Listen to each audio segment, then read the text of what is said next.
Welcome to Somewhere Partially Underground on this continent. Tonight I'm going to be doing a teaching from a series entitled, What is That? What's That? And this is part 3 in that series entitled, Cleave. If you have a Bible and like to follow along, open up to Genesis chapter 2, verse 24. Therefore shall a man leave his father and mother, and shall cleave unto his wife, and they shall be one flesh.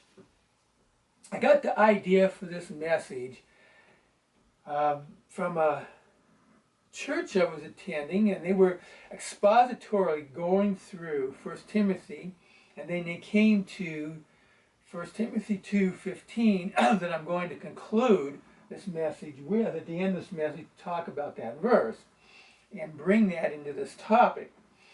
And I thought, well, I only remember one other time in my Christian life where I've heard anybody touch on that and spend any time on it. And so I'm going to do it a little bit different, not as much detail, but I think, so here goes. So I felt led to put all these teachings together. In Genesis 2:24 is set in the creation of the world in the Garden of Eden. Speaking of Garden of Edens, if you're coming from Salt Lake and driving to Oregon, and you're going to Interstate 84, you leave on 15, and it connects to 84, I think is how it is. And when you're going to 84, and you're around the city called Twin Falls, which is about a couple hour drive outside of Boise, which is about 50 miles from the Oregon border, there is a gas station there, a truck stop called the Garden of Eden. Traveler's Oasis at the Garden of Eden. And there was a video on YouTube about that. And if this place is as good as the video says, and I've stopped in there before and I like it, then this is a Garden of Eden for travelers. Here, early on in Genesis, we have, before Genesis 2:24, 7 times the word good in the English Bible is used. In chapter 1, in verses 4, 10, 12, 18, 21, 25, 31. This English word is Strong's word 2896, and the Hebrew there is tov. Commentary, a good or well in widest sense. Another commentary, uses outside the Bible, qualities that make an object desirable. The approval formula of the creation narrative, to think proper, to think how good something is, was used by craftsmen on the completion of their work. A phrase, they are good for the purpose for which they were fashioned. I did a survey in 23 translations, and when I was looking for the phrase in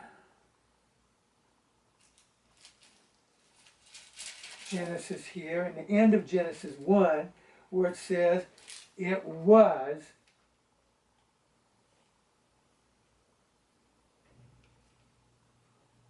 very good. And I don't like the word because of how we use the word good today in English. I wish they would translate it perfect or excellent. In verse 24, therefore a man shall leave his father and mother and cleave unto his wife, and they shall be one flesh. This verse is a part of God's design, that which is good, and excellent. The word cleave here is Strong's word 1692, and it is dabak. And commentary on this: to cling, to stick to. Example of this word is fish fastening to themselves to the scales of a crocodile. And it uses a reference as commentary, Ezekiel 29:4, and 2 times using the word stick. So in Ruth 1:14, Ruth clings to her mother-in-law. And to cling, to stick together, are various things and materials. It may include relations between a man and wife, but my thought commentary is it's far deeper. I worked at an aerospace manufacturer many years ago, and there was a welding department, and we had this one job that was on a certain part that was the completed number, but there were 3 or 4 details that became a part of that. This one part ended with number 88 when it was all assembled, but there was a detail that ended with number 57. Now, if you took duct tape or super glue and you taped the part 88, the main part, and the small detail part at 57, it would not be one part. But what you need to do is to marry them, to weld them together. And once they're welded, it becomes that final number, that 88 number, and some other digits past it.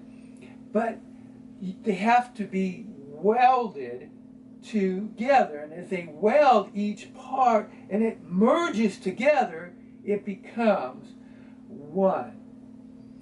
A thought: if you're thinking about getting married, you need to be welded together on issues. It's better, easier to weld issues together on things before the marriage than after. And once you are married and you try to weld them together, it becomes extremely, if not impossible, to work out. Very hard. Get it solved before. Genesis 2:24 is before the fall. God's perfect plan in a perfect world, in a perfect marriage. Matthew 19:5. And Jesus said, for this cause shall a man leave his father and mother, and shall cleave to his wife, and they twain shall be one flesh. The fall of Adam and Eve and the exile from the Garden of Eden, possibly 4004, Genesis 3:24. Jesus builds on this here in Matthew 19:5 and approximately AD 29, 4,033 years, approximately, years after the Garden of Eden. This is a foundation for the ecclesia. Now let's look at Ephesians chapter 5, verse 30. For we are members of his body, of his flesh, and of his bones. For this cause shall a man leave his father and mother, and shall be joined unto his wife, and they two shall be one flesh. This is a great mystery, but I speak concerning Christ and the church. The Apostle Paul wrote this in approximately 61 AD. And here we have the architect of the New Testament, 1 Corinthians 3:10, the great Apostle Paul, expanding on Moses, expanding on Jesus, and of and taking this principle and thought and enlarging it. And he compares marriage like a Christian who is a part of the universal ecclesia.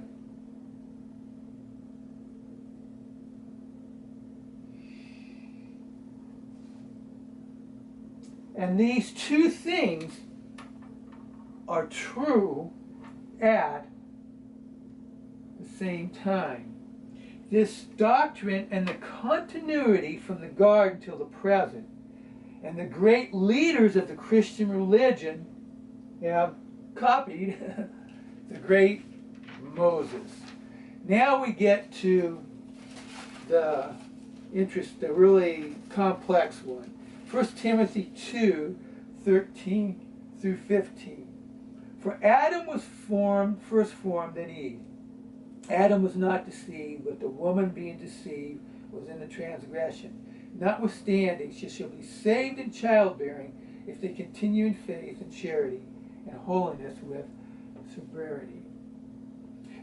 There are some verses in 1 Timothy that if you want to start a fight, open up a big can of worms, of giant, mile-long worms coming up, like a sci-fi movie from the 1950s. And especially in our English translations. In 120 in this book, Paul talks about giving to people, and he names them over to Satan. 2:12, a woman not to teach. 5:23, no water but drink wine. But I'm not going to expand on those verses now in this short teaching. But the phrase in 1 Timothy 2:15, saved in childbearing.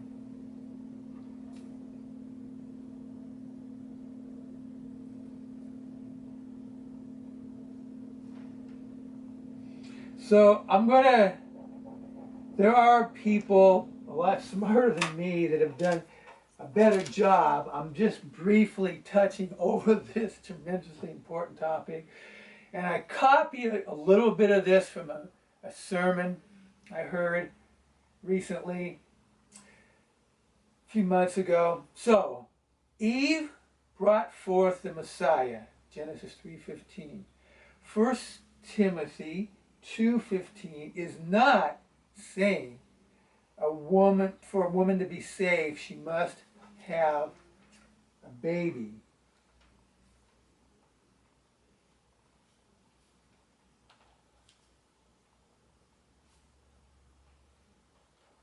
And I remember a conference that I was at with some other people I know, and the one woman said at the end of it, because this verse was brought up but not explained real well, does that mean I'm not saved? And so I'd say there was a wrong impression there and some things that needed to be sorted out. But this verse is talking about Eve, not every woman.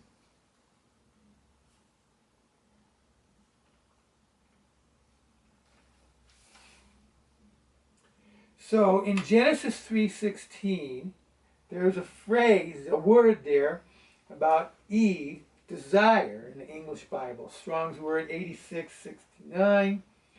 It's the word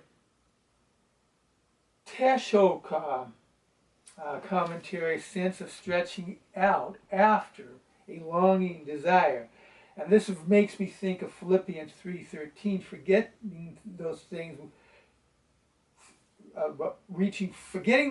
forgetting and reaching forth, stretching before you to those things which are before. I think of a horse race. Paul was probably thinking of a race, but I was thinking of a horse race. And you see the horse race just stretching and stretching and just... And in the recent Kentucky Derby, there was one of the closest in history, with 3 horses, inches, all stretching out. And they weren't worried about not getting the right kind of hay in the stall. They were worried about, can we pull this thing out? 1 Timothy 2:15, as I'm wrapping this message up, is not saying don't use birth control. Matthew 24:19 is a verse to be considered.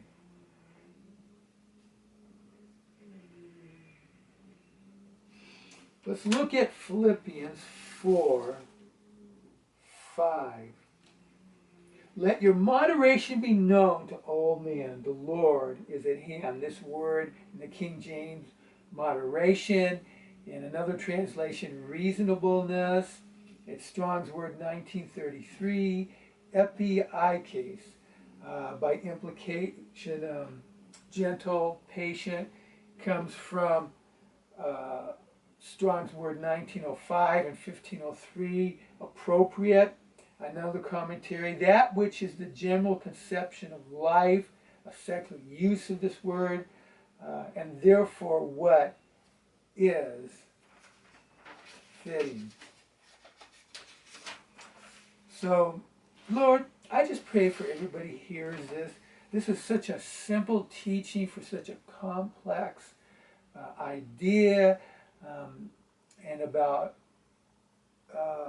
this complex thing of a marriage, what a marriage is, and about Adam's and Eve's role, Lord Jesus, and an understanding of this verse that belongs, I believe, copying other people, that is referring to Eve, not women in general.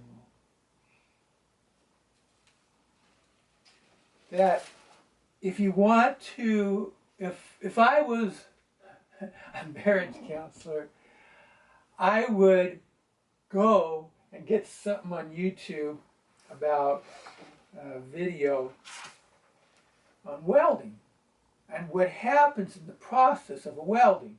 And like I told about that story about one part, the main assembly, and this detail getting welded together, and it's becoming one. There was an outside ingredient. There was the fire, the heat, and then it blends it all together to become one. And so that's what this cleaving is about. Signing off from somewhere, partially underground. Good night.